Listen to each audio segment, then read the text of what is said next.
Hi, Ricky. Hi. So what made you decide to pick up running? I gave up smoking, and after 2 months of not smoking, I was completely bored, and I thought if I don't do something, I'm going to start smoking again. So I started running, and I've never stopped. From young, 13, 14, I've read all the books of the Into the Wild, the guy on his bicycle, the owner Shackleton and his boat, and I always thought it was people who were lucky who would get the opportunity to do something like that.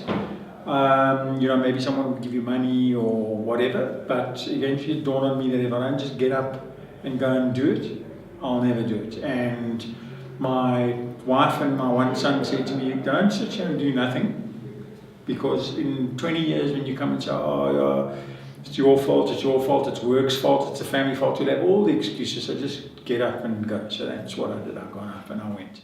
I see you improvise with wires on your shoes so you don't slip. Yes. What other things did you improvise with? So running through Africa, my mom insisted that I take a freaking umbrella with me, which I wasn't too happy about, but I had to humour her, and it turned out to be such a good idea, because in Malawi and Tanzania, where there wasn't great water, every time it rained, I just put the umbrella out upside down and it would get me 2 or 3 litres of water in a couple of minutes.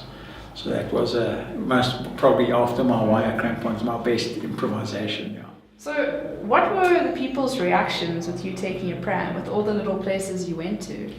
So it varied. I'd have the general motorist type person who honestly thought I had a baby and would give me the glaring look and shake their head like, idiot, what are you doing with your baby, aren't you? And then I had are you crazy? That was the average, you must be crazy.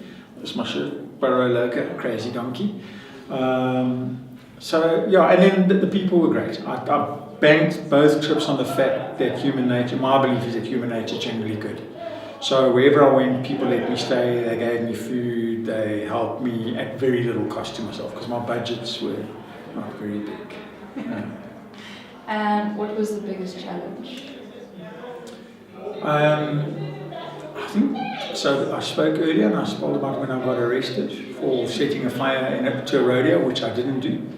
That was very challenging as an individual moment. And then I think the biggest challenge after that was just being away from home and having to stay motivated and positive. There was, after the fire and after I had my phone stolen, I got to one day where I just thought, I'd had enough, I wanted to go home, but I wanted to go home, but I didn't want to go home.